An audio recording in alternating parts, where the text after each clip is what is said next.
Bonjour les enfants et bienvenue pour une nouvelle leçon de lexique. Je suis Mariam, votre prof de français pour aujourd'hui. À travers cette capsule, nous allons découvrir les synonymes. Nous sommes encore dans la 5e séquence et nous travaillons sous le thème de la sécurité routière et du code de la route. À la fin de cette leçon, vous allez être capable d'identifier et d'utiliser les synonymes.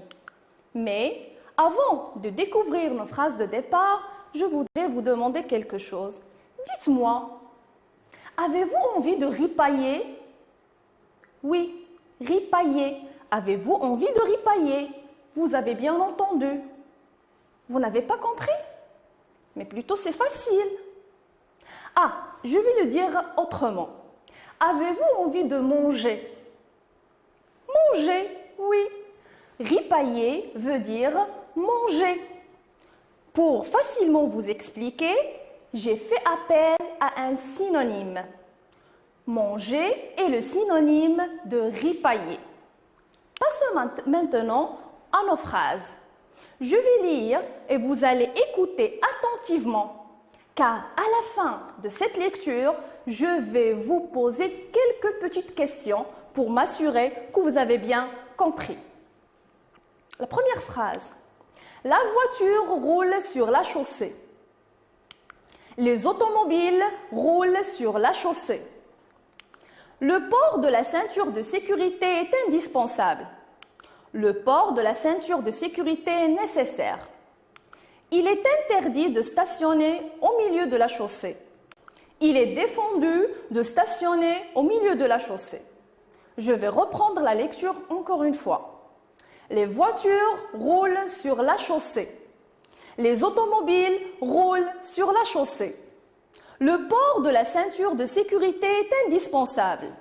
Le port de la ceinture de sécurité est nécessaire. Il est interdit de stationner au milieu de la chaussée. Il est défendu de stationner au milieu de la chaussée. Passons maintenant à la première question. Pourquoi le port de la ceinture de sécurité est-il nécessaire? Pourquoi le port de la ceinture de sécurité est-il nécessaire? Je vous laisse quelques secondes pour réfléchir. Je pense que c'est simple. Oui, très bien, c'est pour éviter des chocs en cas d'accident. Passons à la deuxième question. Pourquoi est-il interdit de stationner au milieu de la chaussée? Pourquoi est-il interdit de stationner au milieu de la chaussée? Je vous laisse quelques secondes. Réfléchissez bien. Oui, très bien, c'est pour ne pas gêner la circulation et pour ne pas causer des accidents. Maintenant, on passe à d'autres genres de questions. Qu'est-ce qui roule sur la chaussée? Qu'est-ce qui roule sur la chaussée? Souvenez-vous bien de la première et la deuxième phrase. Qu'est-ce qui roule sur la chaussée? Très bien, les voitures. Je veux encore une autre réponse. Très très bien, les automobiles. Qu'est-ce qu'on remarque? À cette question, on a trouvé la même réponse. Qu'est-ce qui roule sur la chaussée? Les voitures, les automobiles. Qu'est-ce qu'on remarque? Ces deux mots ont le même sens. Ils ont le même sens. Et nous pouvons remplacer le premier mot par le deuxième sans changer le sens de la phrase. Ce sont deux synonymes. Les voitures et le synonyme de les automobiles. Très bien. Une autre remarque.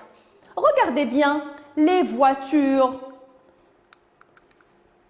Les voitures, quelle est sa classe grammaticale? Est-ce que c'est un verbe? Non. C'est un adjectif? Non plus. Très bien, c'est un nom. Très très bien, c'est un nom. C'est un nom commun. Très bien, les voitures est un nom commun. Les automobiles, la même chose. Les automobiles, c'est un nom commun. Qu'est-ce qu'on remarque? On remarque que les deux mots synonymes ont la même classe grammaticale. Très très bien. Les voitures, les automobiles sont deux synonymes qui ont le même sens. Ils ont le même sens, sont deux mots qui ont le même sens et qui ont la même classe grammaticale. Passons à une autre question. Que peut-on dire du stationnement au milieu de la chaussée? Que peut-on dire du stationnement au milieu de la chaussée? Très bien, il est interdit, il est défendu. C'est ce qu'on a vu dans la 3e et la 4e phrase de départ. Pour répondre à cette question, on a trouvé 2 réponses possibles. Il est interdit, il est défendu. Ce sont 2 mots qui ont le même sens. La phrase n'a pas changé de sens, même si on a remplacé le premier mot par le deuxième. Alors, interdit est le synonyme de défendu. Et on a la même remarque de la classe grammaticale. Interdit et défendu sont de la même classe grammaticale. Qu'est-ce qu'on déduit? Que les mots sont synonymes quand ils expriment la même idée, la même personne, la même chose et qui ont la même classe grammaticale. Je vous ai apporté 3 exemples du verbe faire. Un verbe qu'on utilise beaucoup dans nos écrits, à l'oral. Imaginez si on a ces 3 phrases dans un même paragraphe. Je vais lire les exemples. Faire la vaisselle, faire une liste, faire un bouquet. Si on trouve les 3 phrases dans un même paragraphe, ça va causer quoi? On va avoir une répétition. Très très bien, une répétition. Alors, pour éviter cette répétition, je vais vous demander de remplacer le verbe faire par un synonyme. La première phrase, ensemble, on va faire l'exercice ensemble. Faire la vaisselle. Très bien, on peut le remplacer par laver la vaisselle. Très très bien, très très bien. La deuxième phrase, faire une liste. Très bien, on peut le remplacer par établir une liste. On a remplacé le verbe faire par le verbe établir. Faire un bouquet. Très bien, composer un bouquet. On a remplacé le verbe faire par le verbe composer dans cette phrase. Regardez bien, dans les 3 cas, à chaque fois, on fait appel à un synonyme différent. On dit que le synonyme est choisi selon le contexte. Très bien. À la fin de ces phrases, qu'est-ce qu'on peut dire sur les synonymes? Il sert à faire quoi? Les synonymes? Très bien, il sert à éviter une répétition. Et n'oubliez pas, le choix des synonymes, c'est selon le contexte de la phrase. On prend l'exemple suivant. Regardez la phrase. Ce paysage est beau. Ce paysage est beau. Essayez de remplacer l'adjectif beau par un autre synonyme. Très bien, on peut dire ce paysage est magnifique. Ce paysage est splendide. Ce paysage est merveilleux. Très très bien. Vous avez remplacé l'adjectif beau par 3 autres adjectifs.